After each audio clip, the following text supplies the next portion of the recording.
¿No les pasa que se ponen cosas de fondo para hacer ruido cuando están realizando cualquier actividad? Deben realizar un trabajo o una tarea para el colegio o la universidad, pero tienen la oportunidad de conectar unos audífonos y reproducir algo en YouTube, Spotify o algún servicio de streaming para distraerse mientras hacen lo que deben. Es divertido escuchar música o ver alguna serie que no requiera tanta atención, pero yo prefiero los vídeos de YouTube. Tengo una predilección por ver vídeos de teorías absurdas o de historias raras de internet. Encuentro realmente divertido ver a alguien llevar hasta el límite y más allá alguna obra, ya sea caricatura, videojuego, serie o película. Y por la popularidad de los canales que hacen ese tipo de teorías o que se dedican a documentar cosas raras del internet, creo que no soy el único que se divierte con este tipo de contenido. Entre todas las teorías e historias me llama especialmente la atención una teoría sobre el videojuego Silent Hill. ¿Cuál de todas? Bueno, hay miles. Silent Hill es de esas obras que tienen una gran cantidad de posibilidades de análisis. Podemos entender su historia, la forma en la que presenta las influencias, su expresión estética en el videojuego o miles de elementos más. Sé que Quetzal tiene un libro donde analiza el juego, sus influencias y las interpretaciones que se pueden extraer. A pesar de que no he leído ningún fragmento del libro, he de admitir que si existe una persona que es capaz de escribir más de 200 páginas analizando un tema, debe ser porque eso que se analiza debe tener algo de trasfondo. En el vídeo de hoy quisiera presentarles muy brevemente una de las teorías más interesantes que he encontrado en internet sobre la franquicia de Silent Hill. A pesar de que existe una historia muy interesante de trasfondo, quiero tomar este caso para hablar de un tema diferente.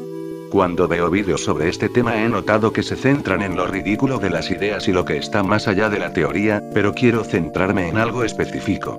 ¿Hasta qué punto tenemos derecho a interpretar una obra?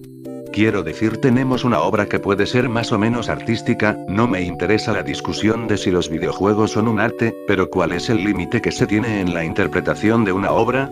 Les explicaré a grandes rasgos sobre esta teoría y luego veremos los dos polos que existen tanto en la teoría de la autoría como en la teoría de la interpretación, es decir, pondremos esta teoría a juicio. Tomando como base lo que nos dicen algunos filósofos, entenderemos si existe alguna razón para hacer una teoría así.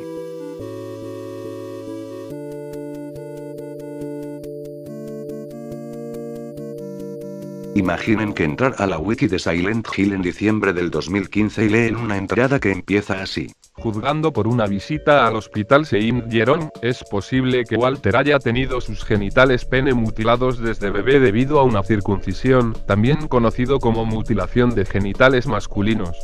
Después de leer esta frase contundente para un inicio, empiezan a leer una serie de frases que conectan a la práctica médica de la circuncisión con los Illuminatis, el satanismo y el nuevo orden mundial. Y dado que esta teoría busca entender la psiquis de Walter y el juego Silent Hill The Room, donde el lazo maternal es muy importante, el autor declara que el hecho de estar circuncidado generó un quiebre en la mente del personaje que destrozó la capacidad de conectarse con mujeres. Así, todas las acciones de este personaje, según esta teoría, no serían más que productos de la circuncisión en la mente de un infante. El autor entiende que el hacer esto a un niño también puede causar daño cerebral y psicológico permanente, trastorno de estrés postraumático, entre otras problemáticas físicas y mentales. No les voy a mentir, pero no hay mucho más que contar. Es decir, más allá de esto que les acabo de relatar, no hay mucho más que les podría relatar de la teoría. No digo que no haya mucho más allá, pero a partir de aquí el autor de esta teoría se centra en interpretar los escenarios y enemigos bajo el prisma de la circuncisión. Así, por ejemplo, de este enemigo, el Greedy Worm, es decir, el gusano codicioso, explica cómo su forma es semejante a un pene circuncidado que busca venganza. Desde eso a mi favorita personal, que es el posible simbolismo a prepucio. No digo que esta parte más interpretativa de la estética del juego no sea interesante, pero debo ser honesto y decir que los primeros párrafos, para mí, son lo más importante y las verdaderas joyas de la teoría. Esto, sumado a que las ediciones fueron eliminadas de la wiki porque esta teoría prendió una bomba que explotó durante mucho tiempo, hace difícil el seguir indagando más en esta interpretación. Además, para este vídeo no estoy muy interesado en tratar esta parte de la historia, pues me quiero concentrar únicamente en la teoría y los límites de la interpretación. Así que ahora empieza la parte que sé que todos aman.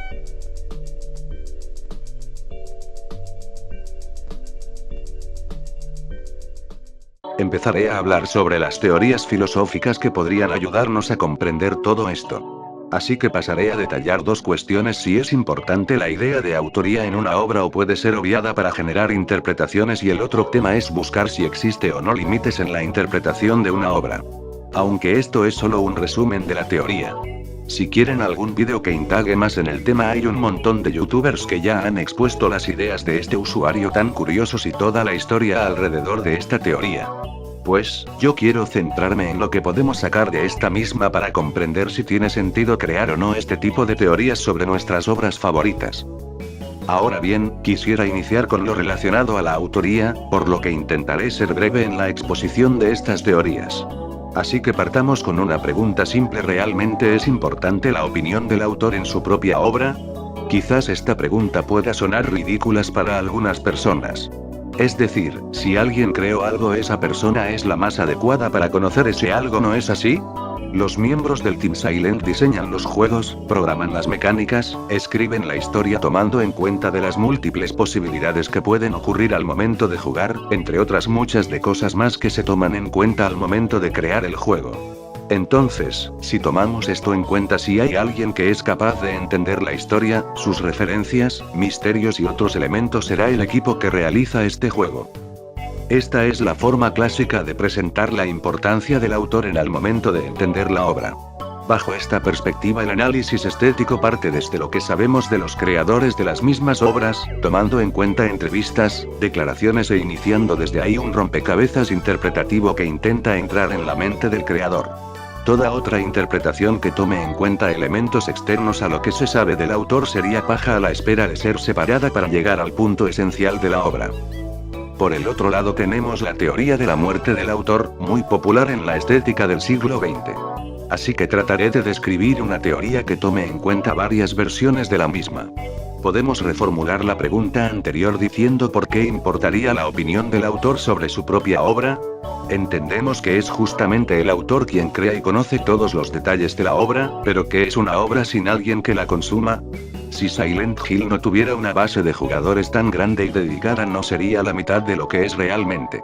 Los juegos de la saga quieren tratar el tema del terror, lo que hace que nos espantemos y actuemos de manera irracional, pero si es así, es más importante lo que me transmite en mi experiencia personal o lo que se quería decir.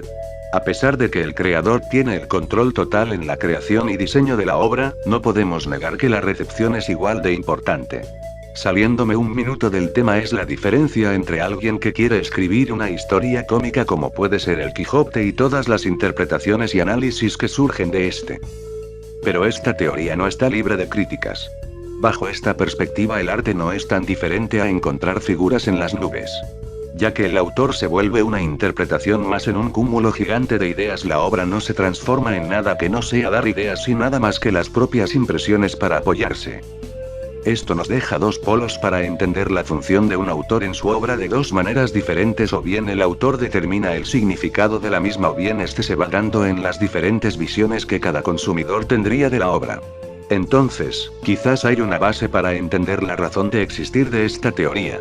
A pesar que personas muy involucradas en el juego y en todo el Team Silent confirmaron que este, y por consiguiente toda la saga, no tiene nada que ver con los males de Estados Unidos, igualmente hay algo más.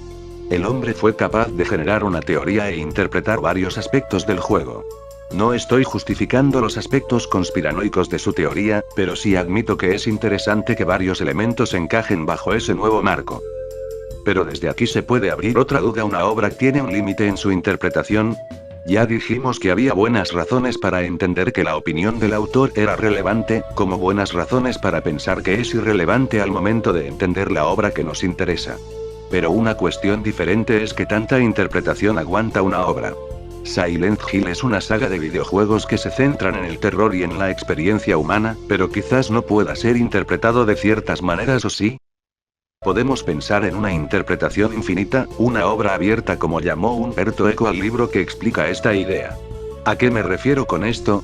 Una obra puede ser interpretada de varias formas, muchas veces contradictorias entre ellas. Podríamos pensar que cosas tan alejadas como pueden ser el terror, el romance y el humor no pueden conectarse en una misma historia, pero he escuchado interpretaciones de Silent Hill 2 que toman en cuenta todos estos aspectos. Dependiendo de la vista podemos centrarnos más en el simbolismo de los monstruos, la historia de James y su esposa o el final del perro. Una obra puede ser interpretada de múltiples y muy variadas formas porque ésta se compone de elementos que pueden retrotraernos a varios elementos diferentes. El autor de esta teoría es un claro ejemplo de esto. Interpretó al mismo monstruo como una representación de una homosexualidad reprimida o como una representación de la circuncisión, porque los elementos característicos daban para más de una interpretación. Ahora bien, la mayor crítica es la teoría contraria. Curiosamente, esta respuesta también fue tematizada por Umberto Eco en su texto Kant y el ornitorrinco. La idea central es sencilla: una obra puede ser interpretada de varias maneras, pero no de maneras infinitas. Una obra tiene distintos significados, pero estos están necesariamente atados a la forma de la obra. Este monstruo que el autor de la teoría interpretó de dos maneras distintas se basó en el hecho de que el Team Silent hace muchas metáforas sexuales, pero no puede ser entendido bajo el prisma de la historia bíblica de la Torre de Babel. Quizás suena evidente lo que menciono, porque una obra tiene símbolos y características que permiten entender el significado a través de estos.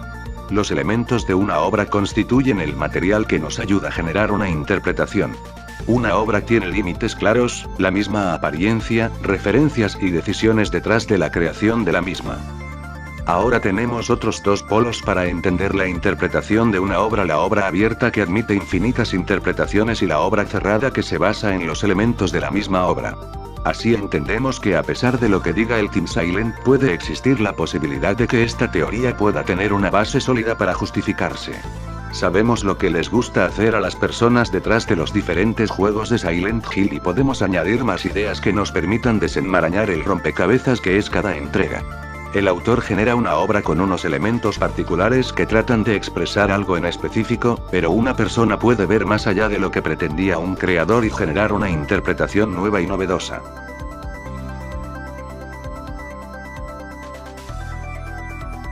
¿Qué podemos aprender de toda esta teoría? La verdad es que nos puede parecer ridícula porque hay muchos elementos que parecen muy fuera de lugar, pero en realidad si lo vemos tomando en cuenta todo lo que presentamos sobre el autor y la interpretación es una visión tan válida como cualquier otra. Trato de mantenerme neutral al momento de presentar teorías filosóficas para mostrar cómo éstas nos ayudan a entender fenómenos como estos, pero debemos admitir que mientras una interpretación loca se pueda justificar, puede ser igual de aceptable que cualquier otra. Para entender una obra debemos comprender al autor, sus intenciones e influencias, pero una obra es importante en tanto nos hable y nos interpele en nuestras experiencias y vivencias. Las teorías locas le dan sazón a un fandom. Es este tipo de teorías lo que nos permite ver los límites de las obras. Centrándonos únicamente en la teoría y cómo la presentó es lo que diferencia al fandom de toda la demás conspiranoia de fondo. Pero esa es solo mi opinión, así que les agradecería que ustedes dejen sus impresiones en los comentarios. Sin más por el momento me despido. Buenas noches.